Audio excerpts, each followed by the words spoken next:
welcome to this edition of Steelers Weekly. Tonight you'll see some of the best content from Steelers.com that aired throughout the week. Let's get started. Intercepted by Minkah Fitzpatrick. Oh, intercepted! Picked off by Fitzpatrick for the touchdown. A pick six. All right, welcome to Pittsburgh. Let us know, how did you find out about the trade? Late last night, I got a phone call from Chris Greer, the GM over at the Dolphins. We had a little conversation, and at the end of it, he pretty much just told me that they made a deal and that I was going to be heading to Pittsburgh. First thoughts when you hear you're now a Pittsburgh Steeler? I was excited, honestly. You know, Pittsburgh is a historic program. Always been known for a great defense. Coach Tomlin is a great coach. Spoke to him a couple times before the draft last year, and I just had a real good feeling about him just as a coach and as a man. And I told my mom after I met him, I was like, he's a coach I definitely would like to play for, one day. And I'm excited about it. You said that when you were still at Alabama. Yeah, yes, ma'am. Yes, what was it? What was the interaction that made you say that? It was just the way he carried himself. I obviously had seen him coach before on the field, and then I got to meet him in person as a man, and it just affirmed everything else said about him. He's a player's coach. He's easy to talk to. He wasn't trying to be too cool or too mean or anything like that. He was just being himself, and he's definitely something, like I said, that I'd love to play for one day. Do you look at this as a fresh start? Is that fair to say? Yeah, that's exactly what it is. It's a fresh start, clean slate, and it's another opportunity just to prove myself, what I could do, and just adding to this team. What do you like about playing safety? I like that you get to move around, do a bunch of different things. I think when if you play certain positions, you just you do the same thing every snap, or you don't get to move around. With safety or just defensive back in general, there's a lot of flexibility. You can do a lot of different things. You can blitz, you can cover a half, you can cover the middle of the field. So I definitely like that aspect of it. Coach said one of your strengths is your versatility. Do you agree? Yeah, I would agree. I think I played last year, my rookie year. I played all over the field, played at a high level wherever they put me at. Obviously, there's things I can improve on, but I think I did a pretty good job, and that's why I'm here to keep growing, keep improving on my strengths and my weaknesses, and just keep going. Are you a play the ball or play the man guy? It depends on the situation. It depends on where I'm at. If I'm right on them, I'm playing the ball. If I'm kind of behind them, I'm playing the man, play through the head. Coach Tomlin already said Sunday in San Francisco against the 49ers, you're going to play safety. Yeah. What are the challenges that come? New team, new playbook, just new city, new everything, and being inserted right away? Yeah, I think you hit them all. It's a new playbook, new team, new players to play with, new coaches to work with, and I think football is football at the end of the day. It's the terminology is the thing that's the hard part to learn. But if you tell me to go cover the curl flat, I can cover the curl flat. But when it's green 72 right, it's a little bit different. But that'll come. The more reps I get, the more film I study. But yeah, just gotta keep working at it. So what are you gonna have to do this week besides going out to the practice field, sitting in meetings, just to make sure that you feel you're at your best on Sunday? I'm gonna have to be in the playbook heavy. I'm gonna have to communicate with my teammates and coaches heavy. Just get comfortable with it. You know what I'm saying? Just get comfortable with going out there and just playing with this new team and this new staff, because I want to go out there and be able to play fast. You know what I'm saying? I won't have to think. I don't want to have to over processing. Just want to go out there and be able to play fast, play with my instincts, and play my game. Terrell Edmonds is from your draft class, from the same round. How well do you know him? I know him a good bit. We trained together a little bit down in Florida before the combine. Okay. For a couple weeks, and he's a competitor. Every single drill we're doing, we're competing. In the workouts, we're out there competing, and I'm excited to work with him. He's a professional. He carried himself the right way on and off the field, and I'm excited just to be working with him. What will you two need to do to get on the same page? We're going to spend a lot of time together. One, just seeing how each other operates on the field, how we communicate, what do we see, you know what I'm saying? Just how we think about the game. Because at safety, you got to communicate a whole lot, be on the same page, because your safety's for a reason. You're the last line of defense, so you always want to be on the same page. And like I said, we're just going to have to spend a lot of time together communicating, talking, and getting to know each other. Minkah Fitzpatrick has been everything that everybody thought he was going to be coming out of Alabama. He was highly decorated in college.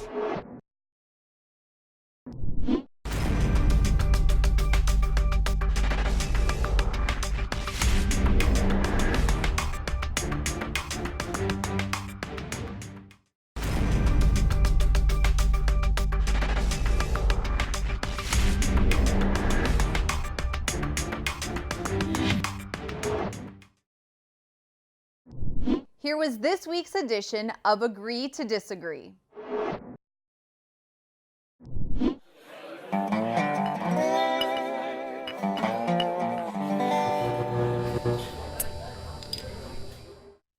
All right, we are back. Somehow they let us do the show every Wednesday. It is time now for Agree to Disagree, the show with the motto, I'm right, he's wrong. Gotcha, guys. All right. Work release. Statement number one. Love the trade. Mike, you're first. No, I'm going to disagree. Love the player. Let's get that out of the way first and foremost.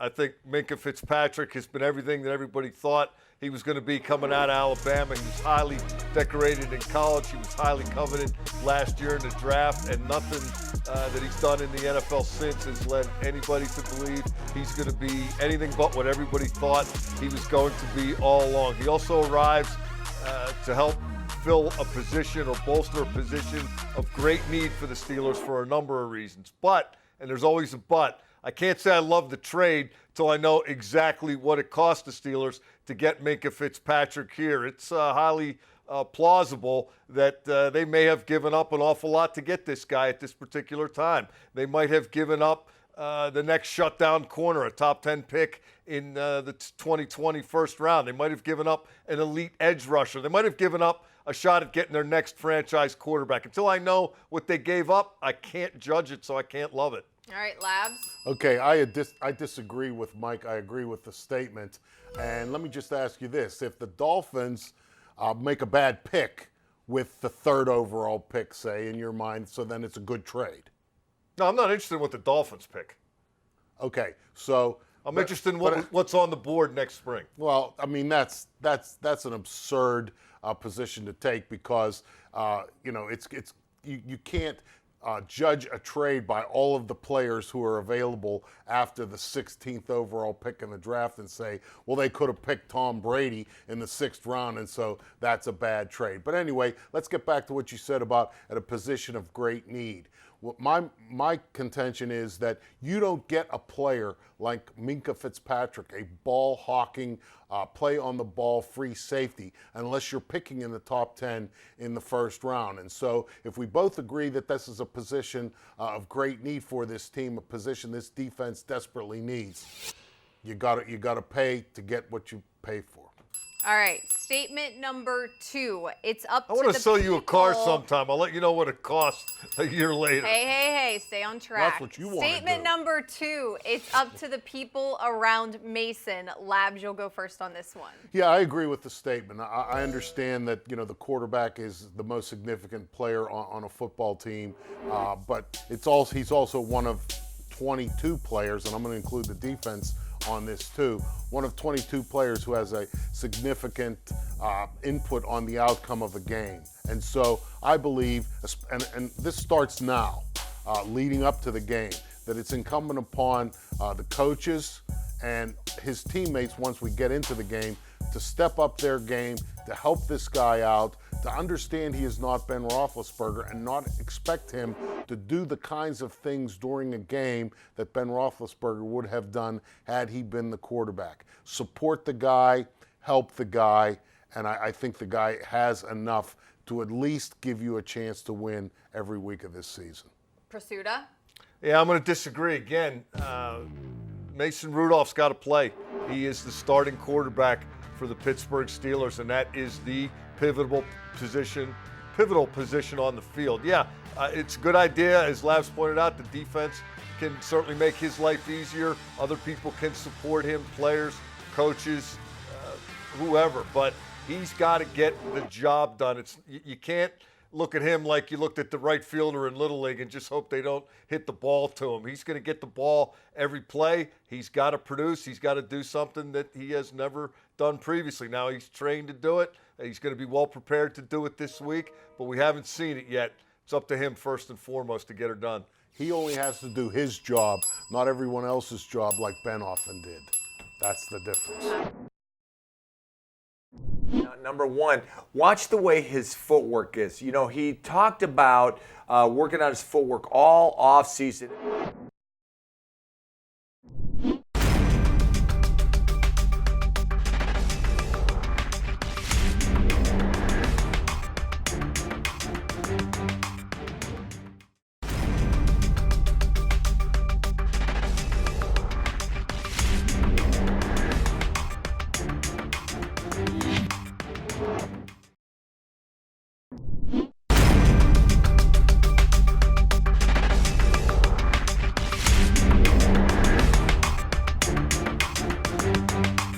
You know, this draft had a really good, unique quarterback class that we haven't had that much depth at the top of this position or at the top of the draft at that position in a long time. And Mason was certainly a part of that group, in our opinion. And when he was available to us at that point in the third round, it was a very easy decision for us to choose him.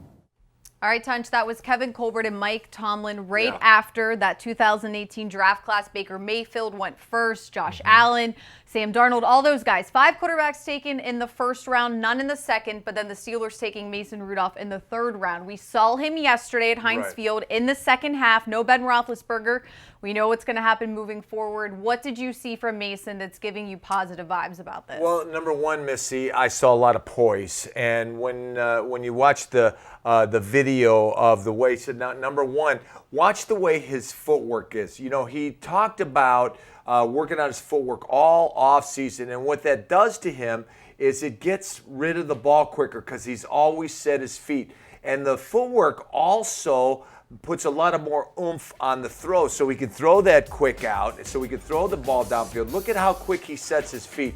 Now, I've heard Sean Payton say that a quarterback is built from the ground up, and that was great patience to that touchdown to Vance McDonald. So Vance gets caught in the wash here, and instead of dumping it at his feet, he waits for him to get open in the middle of the field. That is tremendous poise. Now on this throw, he sets his feet really quick, and he gets the ball out of there real quick to James Washington. And watch this a play fake on the touchdown to Vance McDonald. The second one. Yeah, we're gonna see it a little better now.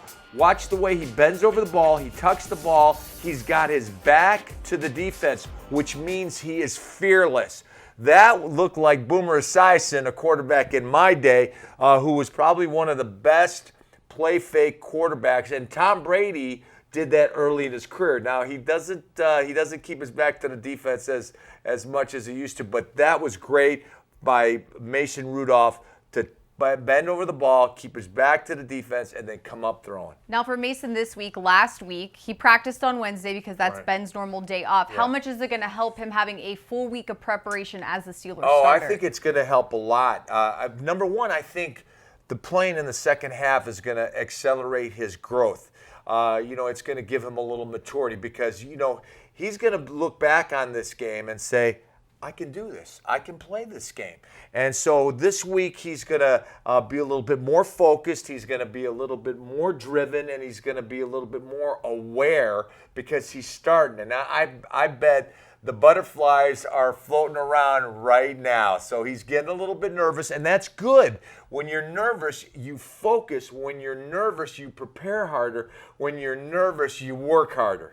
All right, still a lot of quarterback talk so far on the Steelers roundtable. We're going to head back with the other guys coming up after this break and unfortunately talk about that ugly loss in the home opener. We'll be right back.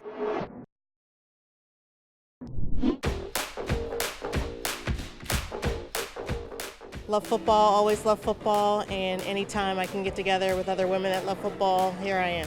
I like seeing different players every year, getting to hear from different players. It's neat to hear what they have to say and see them as like real people and not just football players, so it's pretty cool. I'm excited to see all the smiles, all the all the women out here just showing their support for Steeler Nation, and I'm excited to speak to everyone. It's always great to be able to just say thank you to fans and show appreciation that way. You see women and they can tell you just as much about any other team than yourself, so just exciting. You know, they're always the ones that's screaming the loudest for us. They're always cheering the most for us, so it's just exciting to be out there with them. We have a lot of pride in our sports here, and so yeah, I think absolutely our women totally good football, and that's awesome. Well, we come every year. We love it. It's great. I mean, to meet all the people and to play on the field. We're a team, right? Are we a team? Yeah. Are we a team? Yeah. Are we a team? Yeah. Okay. Right now we're talking quarterback center exchange. We're loosening up our arms, and we're just making sure they have the proper technique so they can take something back home and teach the quarterbacks and their family.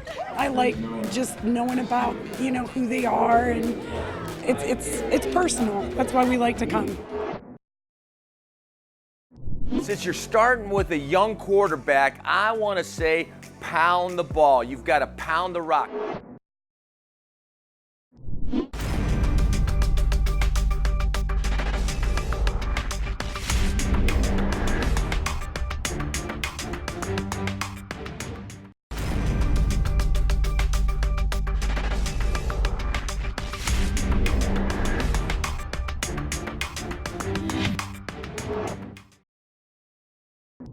Hello, everybody. I'm Untitled with my 3 keys to the game versus the San Francisco 49ers, presented by your neighborhood Ford store.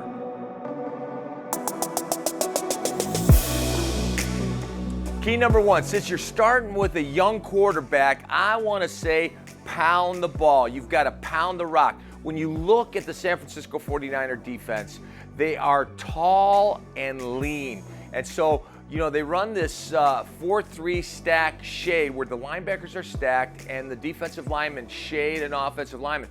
So what you do is you come off the ball, you headbutt them, and you drive them off the ball. And one of the things that happens when you do that, there is always a crease. You've heard the remarks, get a hat on a hat. This week versus the 49ers, that is a premium.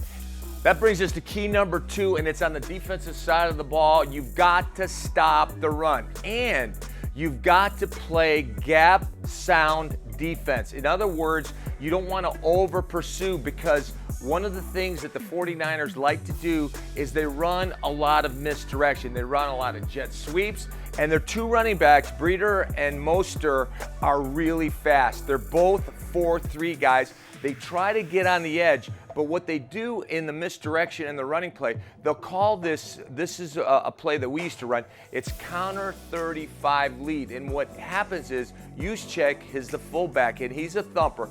They start to the left and they bend it back to the right side. So if you get nose trouble and play over pursuit, there's going to be a hole there. And one of the things you've got to stop is they've got to get out to the outside. That's what they're designed for. This is the Mike Shanahan offense. Kyle Shanahan is his son, and he learned this from his dad. His dad did this way back when he was the head coach at Denver. They want to get on the outside edge. They do the outside zone. But the thing both running backs do well is they'll cut it backside. So you can't over pursue, but yet you've got to get to the edge. Both outside linebackers, Bud Dupree and TJ Watt, have to set the edge so they can't get to the outside. Key number 3 is also on the defensive side of the ball. When you look at their passing game, one thing you notice is GAROPPOLO is more at home outside the pocket than he is inside the pocket. He completes more passes when he rolls out, when he runs the waggle, or when he runs the boot. One of his favorite receivers is Greg Kittle, their tight end. And this guy runs a lot of shallow crosses and he breaks a lot of tackles. I think he has more yards after the catch than most tight ends. And what they're going to do is they're going to run a lot of boots, so the outside guys have to stay at home. You've got to be disciplined against these guys. And then Goodwin, Marquise Goodwin, he is the 4-2 guy. He can flat out fly, so you have to make sure that you keep him underneath. I'm Untitled, and these are my 3 keys to the game.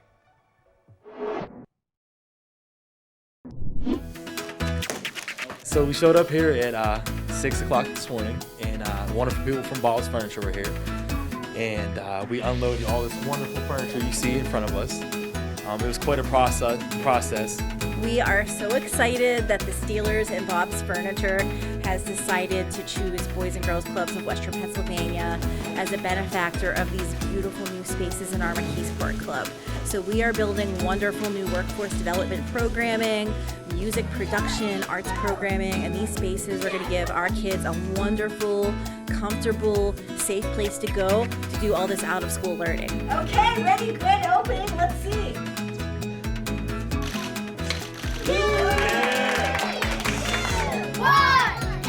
My name is Bud. I really like school. I get good grades. I play football too. Oh! You know, it's a great opportunity to get in the Boys and Girls Club. You know, we had Boys and Girls Club growing up, so it was always fun to be a part of that.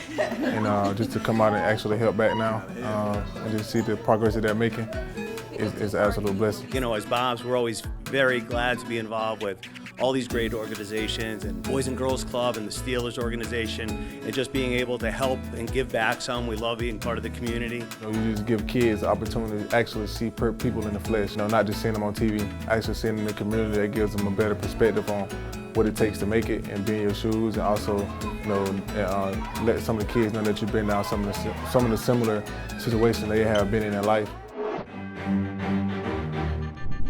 Thanks so much for joining us tonight on this edition of Steelers Weekly. We'll see you next time.